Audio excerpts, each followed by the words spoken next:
right, hello everybody. 4 more holiday cards today, and these 4 are super simple, quick ones. Just wanted to show you. So one of them has, mine got messed up a little bit, but anyway, it has a branch with little stockings hanging on it, and then afterwards you can add little pen details to them. I put a little heart on one and little stitches on the toe and the heels of the others. One where it's hanging ornaments, again, super simple, fun little hand-drawn designs on top. Have a Christmas tree with lots of blues and greens kind of crisscrossing over it, and this one we've masked off with painter's tape to give it some clean edges. Same kind of design with the blooms technique. This one I just finished, and we can reveal. So both of those are super quick and easy little trees and really pretty. Let's see if I can get it turned around. It's still a little wet, so I don't want to mess it up. I did smear my paint a little bit, which is why it's important to wait till they're dry, but still, really pretty little tree. But you could see how you could easily turn this into a party hat. If you're not wanting to do Christmas cards, then you could make it be a birthday card or something like that, some kind of celebration. So, okay, so getting started. Let's see, let's start with the ornaments and the stockings first, because those take a little bit of dry time, and the trees don't. They're a one-shot kind of card. So anyway, let's do stockings.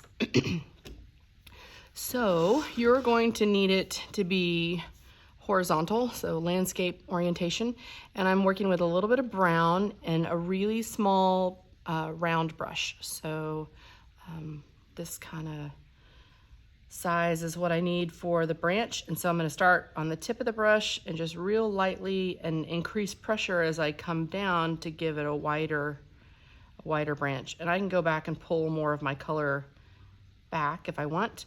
I'm going to reload with a little bit more watery brown and come in and add more branches. So kind of the key here is starting on the very tip of the brush and being real light. That way you can get just the thinnest part of the branches. They tend to look a little Charlie Brownish whenever we start real thick and heavy with the brush. All right, so I might switch to one of my bright brushes, so one of the flat squared brushes, and your stockings can be in any color you want. So I'm going with some of the more traditional Christmas colors. I'm going to do a red, and these are not going to touch the tree branch because they'll have a little hanger that connects them. So it's kind of J-shaped. And if you don't like it, adjust it. So I feel like I got a little too pointed here, so I'm going to come out and smooth that out, and then I want it a little bit wider, a little bit fatter of a stocking. Fit more stuff in it that way, right? So anyway, so I'm going to come back and do that, and then I'm going to make a little hanger get close to the tree, and I can adjust that with my pen in a little bit. All right, cleaning out my brush and going to my next color. So you could put as many as you want on there. You can put 2, 3, 1. I'm going to come in with a dark green, but I don't like this bright green that's in my palette, so I'm going to mix it up with just a smallest bit of brown. I just want to tone it down just a little bit. Not quite an army green, but definitely not so bright of a green. And I'm going to put another stocking right here beside it. I left room for a third one because I want to do a little one in the middle. I don't know how many people do stockings. We do at my house. Santa filled our stockings, but everything inside them was wrapped. And I didn't realize that this was not common for other households until probably in my 30s. I thought everybody wrapped their things inside their stockings, and come to find out, my parents did it to slow us down so that we would take more time opening up things. All right, so I'm working with a yellow now for a little one in the middle. You know, if you're giving this to a family member, you know, you could even write names on for each of your family members, or somebody who's like a pet lover, maybe their pet's names on it, or they don't have to have any names on it at all. So, but that is it for now. When they dry, we're going to come back in with your pen. And on these, you can see I kind of outlined the edges of them just to give it kind of a illustrated cartoon kind of look. And then went in with some little stitches on the heel and toe. And actually, my heel and toe are a bit darker. So how you do that before I finish completely, come back in with the colors that you made when they've had kind of a chance to dry a little bit. And you just add a little more. So a little bit right here, right here. Same with the green. If your stockings are still pretty wet, then that second coat will just kind of dissolve into it and you won't be able to see it real well. So you may want to give it just a moment to dry just a little bit. And I'm going to leave the yellow one like it is because I feel like I've got a lot of pigment on it already. So there is our little stockings. I'm going to scoot these aside so that they can dry, and then I can finish them up with pen. So those compared to these. All right, so this one is going to come next, just the different ornaments. And you can see some of them are kind of overlapping a little bit. You can do as many as you want. I've got 1, 2, 3, 4, 5, and then I did 2 just in pen. They're not in color at all. So again, totally up to you. That's just one that I saw and I thought was kind of neat. So that's why I kind of did those. I'm working on the side of the paper that has no texture. It just helps me out whenever I'm doing the pen and I want a nice even wash of watercolor. So a round brush would probably work best for these, which I, of course, did not bring sitting here at the table with me. So I'm working with my bright brush, but I'm kind of pushing the bristles towards the center to make it a bit more pointed, a bit more round. Let's see, I'm going to start with like a turquoise kind of color. And this is, if you remember, dry, sorry, wet on dry. So my paper's dry, my brush is wet, and so I'm coming in with some color. It's pretty solid. I need to lighten that up a bit. So I came back in with just a plain wet brush. You can leave little highlights and shines if you want. I'm not on this one because I need to suck out some of the color. So I'm coming in with a clean wet brush and I'm just getting it wet to dilute all that pigment. And then I pinched out the moisture out of my brush and now I'm coming back with a dry brush to suck up some of it like a sponge. And I'm going to repeat that a couple of times just to pull some of that out. It just got too dark for me. So if you ever have that happen when you're painting, that's one way you can do that in watercolor. I feel like I would not be able to see my pen marks if I left it so dark. Okay, that's better. Let's see, any color. So I'm going to do a different one up here. This one, kind of a yellow one, and they can be different sizes. This one's slightly smaller, not a lot smaller, but a little bit. And let's see, I'm gonna change the shape of mine. So you ever see those ones that are kind of more, I don't know what you would call that. It's not teardrop shape. Diamond shape? Diamond crossed with a teardrop? I don't know. Anyway, they're kind of fun. I'm gonna put one of those in. I'm gonna get, let's see, I'm gonna get a really light red for like a pink, so really watered down. Maybe a slight bit of red violet in it to kind of change it up a little bit. Put a little one back here.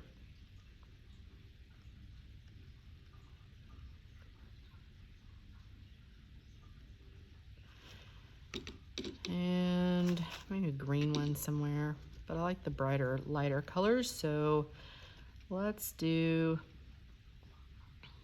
a different shaped one again. Have you seen the ones that are kind of icicle-like, kind of more long?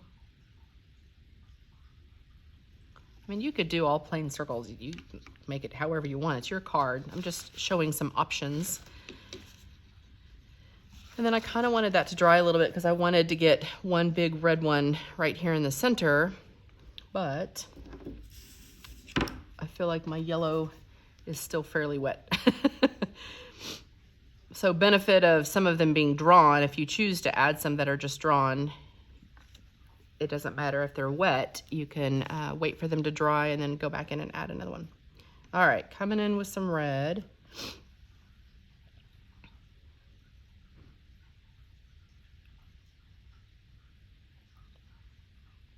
I'm gonna go really square really quickly. And I can see it bleeding into my yellow a little bit. That's what happens when you rush it, like what I'm trying to do. If it were just me painting these again, then I would be, I'd let it dry, let the back ones dry before putting any on top.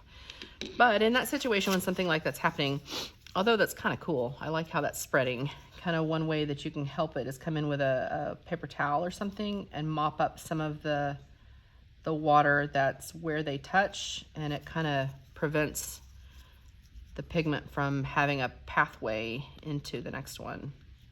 Or just let it run together, you know? I mean, that's what they're all about. They're handmade cards. They look fun. So this one's done for now, because then I'm gonna let it dry, and then I'm gonna come in and add these little caps on each one of them, and then decorations on some. I didn't do it on all of them. I put little polka dots on one, a spiral on this one, little hearts on this one, and then just lines, stripes on this one. So that's some options there.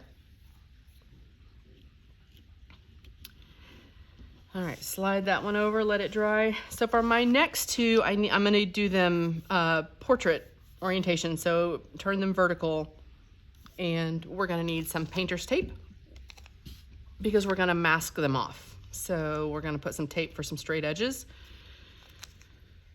So I'm gonna take one piece and do the bottom first. That way I kind of know that the bottom is straight. And on this card, I wrote Mary, Mary on the bottom, or you could draw a little tree trunk, or you could put little packages under it, or you know, whatever you want. So bottom piece of tape on, and then a bit longer than you think you'll need, because I always underestimate this one. Kind of figure out where the center of the top of your card is, and kind of from there to the outer corner, my tape's gonna go off of the edge of my paper, and that's okay. So press down lightly this edge, because I don't want water seeping underneath it. Same thing on this side. Okay. Now for this tree, all I did were wet green and blue lines back and forth. And so you can use a bright brush, you can use a round brush. I feel like the smaller ones will do better for you because it allows you to put more lines in. And you just kind of keep going.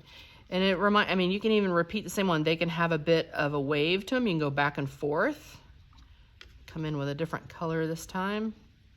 So I had this kind of the same green that I used on my stocking, that kind of brownish green first. Now I'm coming in with a bright green. Now I might come in with that true kind of Kelly green that's on our palette.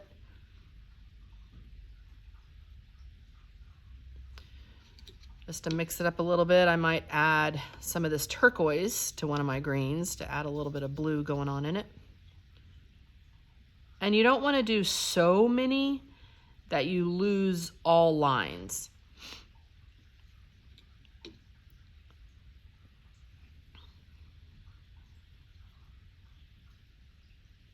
But if they do blend together some, that's fine. But I'm probably gonna stop there for me. I've realized I've got a little bit of white spaces, and that's okay. I like that, so I'm gonna leave that.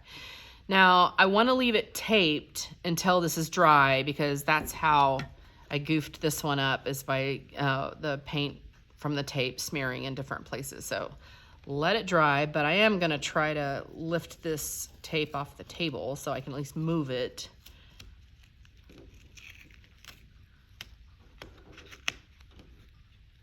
All right, so I'm gonna scoot this one over, let it dry, and then I'm gonna tape the same way for my last one, which is using the blooms.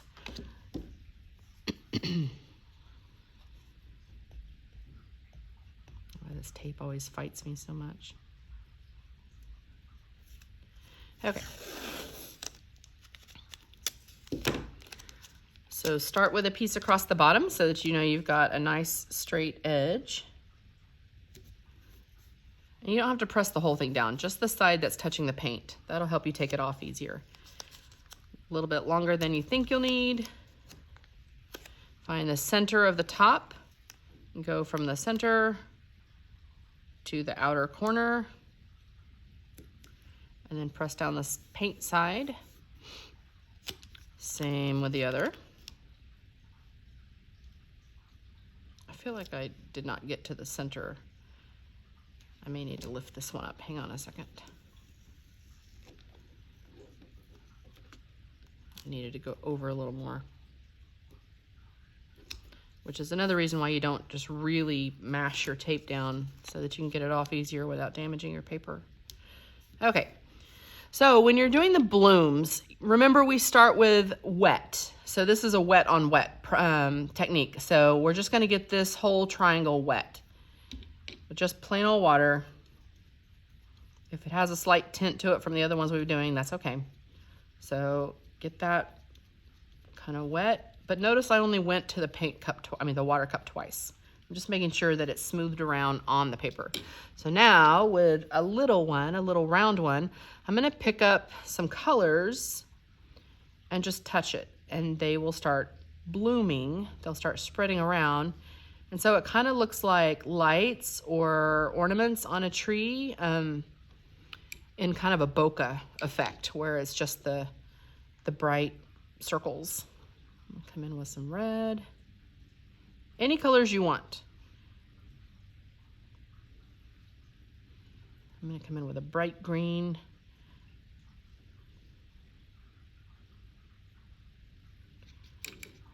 And maybe a violet.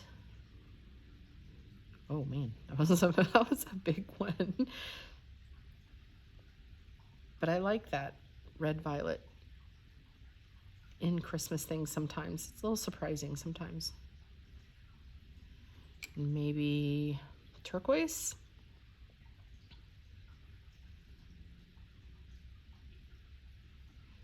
Looks kind of blue, but whatever. You just keep kind of touching the places where there's white spaces or really light spaces.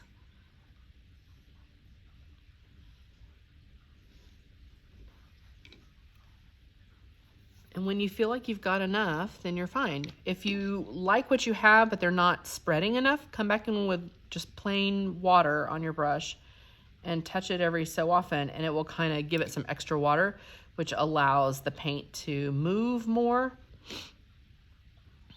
But you want to be careful, because what it does also is it thins out your colors because they're spreading out more and makes them run into other colors, which will muddy them up pretty quickly. So you can leave it just like that.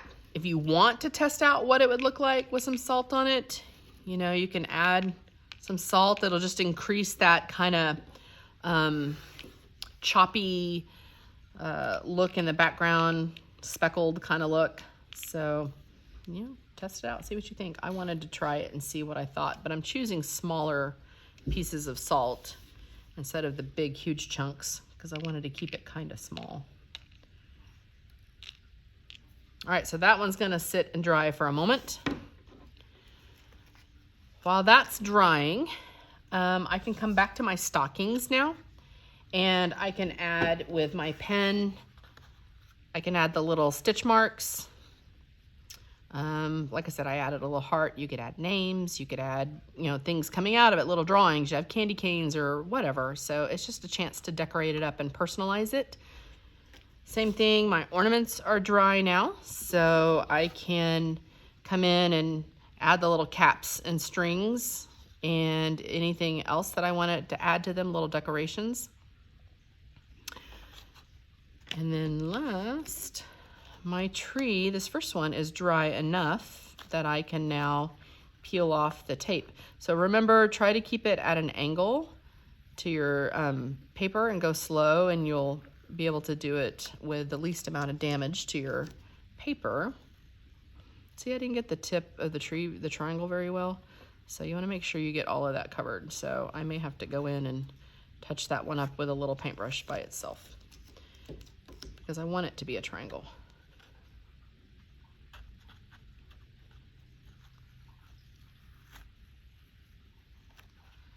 So I think it's cute. I may add a little trunk to it, or I may just write words underneath it like I did on this one. So, and then like I said, the salt is still drying on this one that we just did, but once it's ready, then same thing, you'll just peel your tape back and reveal your festive tree.